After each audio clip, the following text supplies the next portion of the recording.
Hello, everyone. Welcome to episode 4 of the Drawing Board with Sam J as your host. I'm recording this at nighttime, so if my energy is a little low, I just had a very full dinner.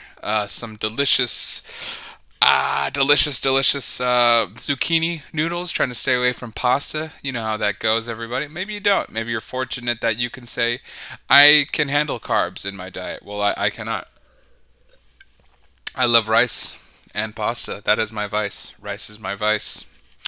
That should be a sticker. I'm going to use that as a sticker. Okay, so the clip for today, without further ado, is a stand up clip of me performing back in the day at the Pack Theater.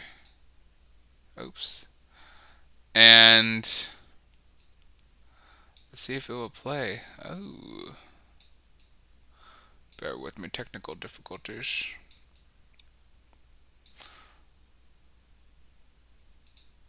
Let's see how it goes.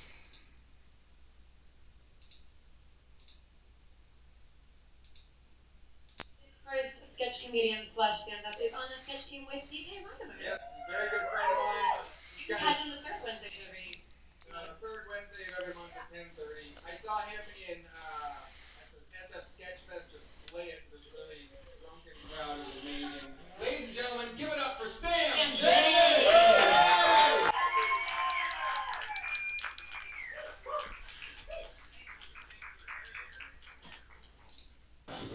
What's up, everybody? Hello. Hey. Matt. Yes. Yes. Glad no one's in the back row. Respectable. Thank you, guys. It's nice to see you. It's good to be here. Let's see. All right, I gotta laugh on. It's good to be here. I guess maybe it sounds like I didn't mean it. I generally was good to be in that moment in that spot. So I guess I just laughed at my irony with it. I don't know. I look great. I love that sweater. So I start everything. My day's been a little strange. I saw on the internet this 25-year-old guy that lives in the mountains of Tennessee, and he makes swords. That's what he does all day. He's just a blacksmith. That's just what he does. He makes swords. What did you guys do today? Oh my god. It's fucking crazy. I emailed like 13 people. This guy made a sword.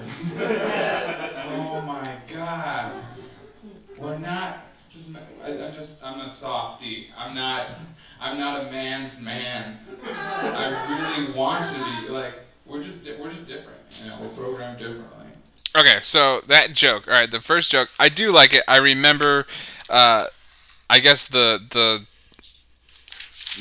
humor being what they laughed at was just the restating of what I saw. Really, I mean, it's just a retelling joke. I saw this guy who makes swords, like a 25-year-old. I think the number was something specific to why I was calling it out. Like this 25-year-old did all of this today. He's in a forest making swords. What the fuck? Like um, it's just so insane to then compare him to myself. So it's just kind of a comparison joke, I guess, with a little bit of observation with it. I don't know. I don't know if I would do that joke ever again, but it seemed to be a transition into me talking about how I don't feel like I'm a man's man. So that, which is a joke, that I would I would work on again. So I don't feel like I am a man's man. But fair enough. Let's see where it goes. It's He made a sword. He made a fucking sword. I had a conversation that could have went uh, badly with my girlfriend recently. She went on my phone and was going through my Instagram and looked at the people that I follow. Yeah, and there were a couple accounts that she just asked a couple questions. Um, they were the big booty accounts, and she's like, "Why do you follow? Why are you following them? I had an ex-boyfriend that he always liked them and followed them, and it was gross. Why? I have pass. A pass? Can I pass? Why? And I was good because I was like, no. You go to this. If you go check my search little thing, you can. It's like it lines up everything that you look at anyways, and like she did that, and all that was there was skateboarding and random shit like that. So okay, so I'm getting nervous just listening to the lack of laughter, and that's on me. And I I think how would I retell this now? Couples get in arguments. An argument over who you followed on Instagram is a problem because it's what you're looking at. Now, I like the part of can I pass? I'll tell you actually, but can I pass? That seemed to have got a little bit of a tepid laugh. Um, let's see what happens. I was like, okay, I'm good. Okay, cool. That's how it works. And then she came back with another question. She goes, "Do you want me to look like that?" I was like, no. I love how you look. It's no, like, I was. I said it with a little more confidence than I was, obviously. But I started thinking, like, what if I said yes? Like, yes, I do. Look like that. Do something. Let's do something right here. Alright, I lost some people on that one. I know. See, there you go. Alright. That was harsh. I think the joke wasn't clear enough. There was a lot of just explanation going on, but I think the first big funny part for me was when she asked, "Do you want me to look like that?" And then I say, "Of course no, but what if I said yes? Do you want me to look like that?" "Yes, I want you to be a different person." I mean, that's mean. That's mean, and there are people in the crowd that can listen to that sound where they went, "Oh, yeah." Stand-up comedy, you don't want, "Oh." All right, let's hear where it goes. No, I love how you look. I love how you look. Good. No, like, I was. I said it with a little more confidence than I was, obviously. But I started thinking, like, what if I said yes? Like, yes, I do. Look like that. Do something. To hear someone say, "Oh no." That's what you want to hear as a comic, is someone responding with, "Oh no." Do something. So it was mean. I think in my opinion, I tried to push the joke by just having that do something deeper voice. But maybe all I could have said was like, "Yeah, I want you to be someone else, and why don't you go on Instagram and tell me who I should be, so then we can be finally happy with who we're not, or who we are, who we're not." Maybe the joke could have continued with like getting her side of it, because right now it just came from me, and I didn't set anything up. Number one, getting the crowd on my side. The crowd's automatically on the side of the girlfriend. Uh, Maybe some people in the audience knew my girlfriend at that time, so that probably wasn't helping. But yeah, I think if I'm gonna be making jokes about girlfriends, then I need to let the audience know why it's okay to laugh at that, because up to that point there wasn't, and I'm just being a dick. And I addressed when it didn't work and how I lost people, which got laughs. So if that was my intention to lose people, then yay, I did it. But that was not my intention. My intention was to get laughs off of this joke, and it did not. It did not happen. Let's do something right here. Alright, I lost some people now. I know. I lose some more people on this too. I I'm not a spry young lad anymore. I'm getting a little bit older, and it's tougher to get up in the morning. God, this is the oldest thing I'm going to say right now. And there's a couple things I do miss, and one of those things are just the rogue boners. I'm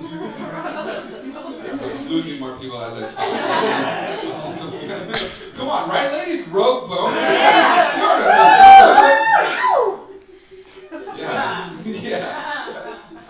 Just the random, you know, spontaneous erections that just happen for no reason.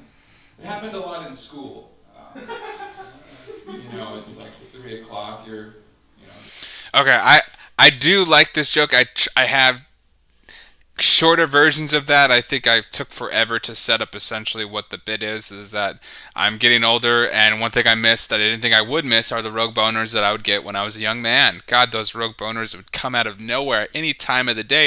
It didn't even have to be an environment that necessarily you would associate with boning. One time I opened the door too quickly and a breeze blew past me, and pah! Like I feel like there's some fun sound effects, act outs, like I don't know if it's maybe just a hand gesture would be fun. Um, but this is, I mean, everyone likes. It's a dick joke. It's a dick joke, everyone. I'm trying to like make it sound more fancy than it really is. It's just a dick joke. The bell rings. You have a boner. And everyone's like, Sam, let's go. Come on, we're getting out of here. And you're just at your desk because you can't stand. And you're like, no, you guys, go on without me. I'm just going to soak in all the knowledge in the room. The walls can talk, I'm good.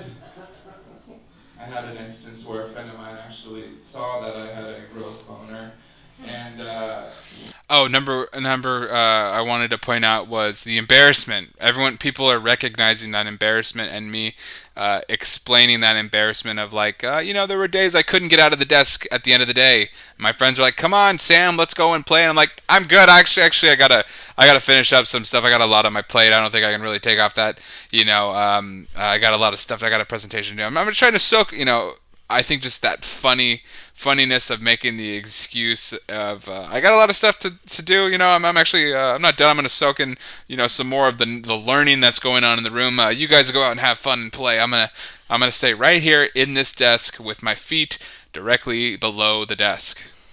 He called me out in front of the class, and the teacher got involved. That was not, I don't know how I got out of that. I was like, it's the lighting, it's the fluorescent, it's just refracting around this area. I couldn't go to the book fair that year. I was not allowed in the book fair. Okay, so I think I think that got a pop. So if I were to tell that joke again, soaking all the knowledge in the room, I would make that situation the same situation. Or how do I say that? The first time I talked about soaking in the room and having a friend actually called me out and got the teacher involved. Why can't he stand up? I got in trouble that year. I was not allowed to. Um, I mean, maybe there's a joke of like I was not allowed to be 500 feet from a school, which was very complicated because I needed to be at school because I was a child. I could not go to the book fair that year. Maybe that kind of replaces that piece of it. Could not.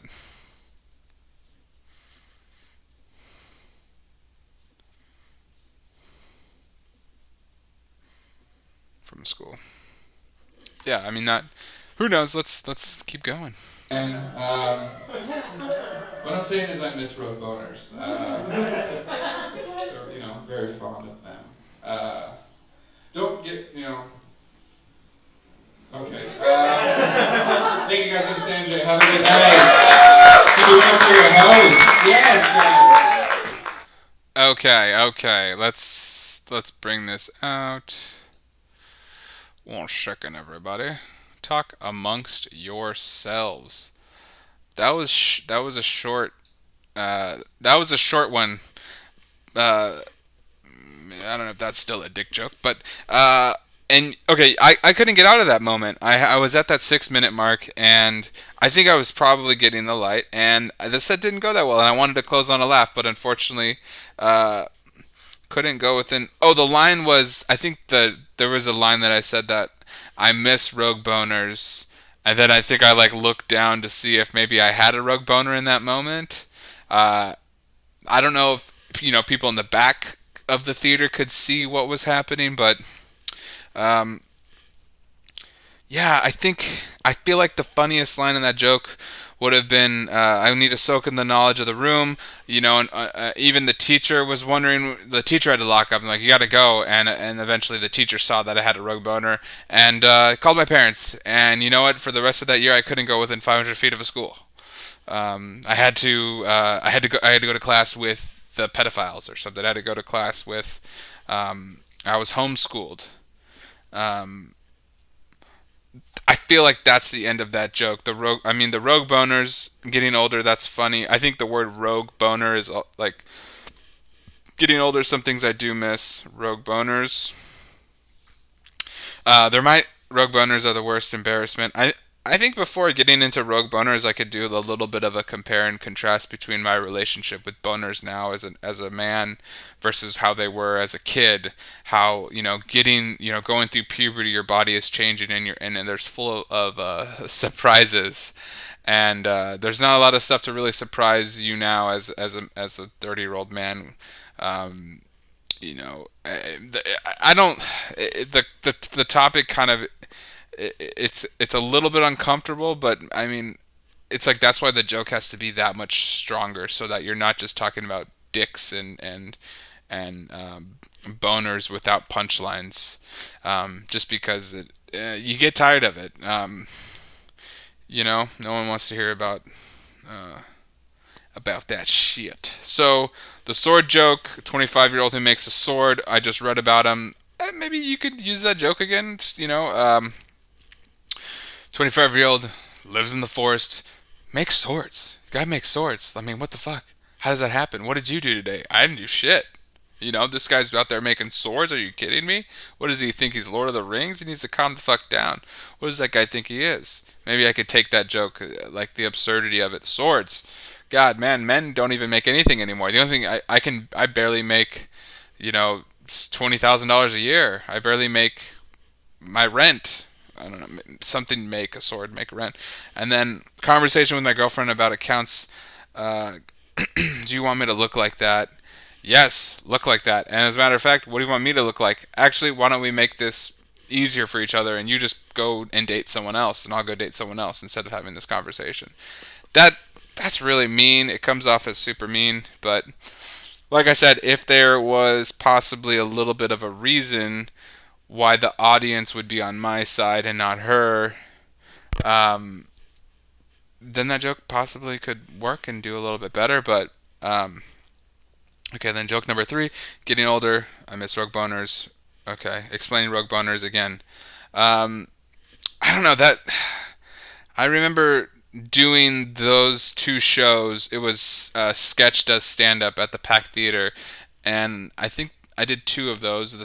They did them once a year, and you know, it was an audience of all comedy people, all my friends.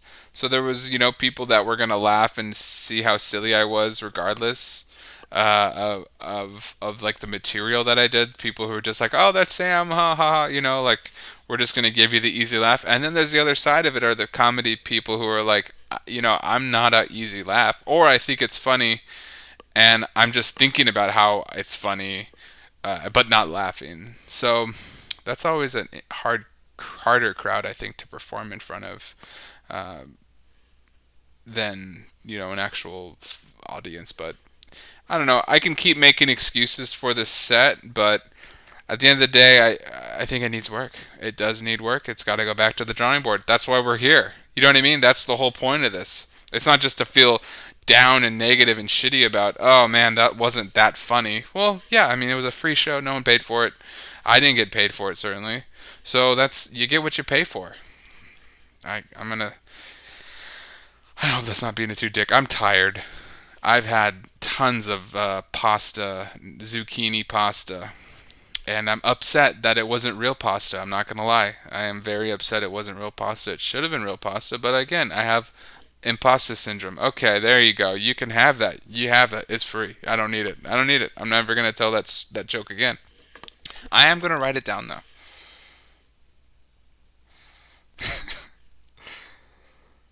Okay. Anyway, well, this has been the drawing room? Drawing board? Why don't I know? Have I been saying the show wrong? It's the drawing board, not the drawing room. The drawing room's a bar in Los Feliz. This has been the drawing board with Sam J. Episode 4. It's a shorter one because the set was not that good. And you know what? We're gonna have these. We're gonna have hopefully not a lot, but we're gonna have some. But that's how it works. Back to the drawing board. Thanks for watching.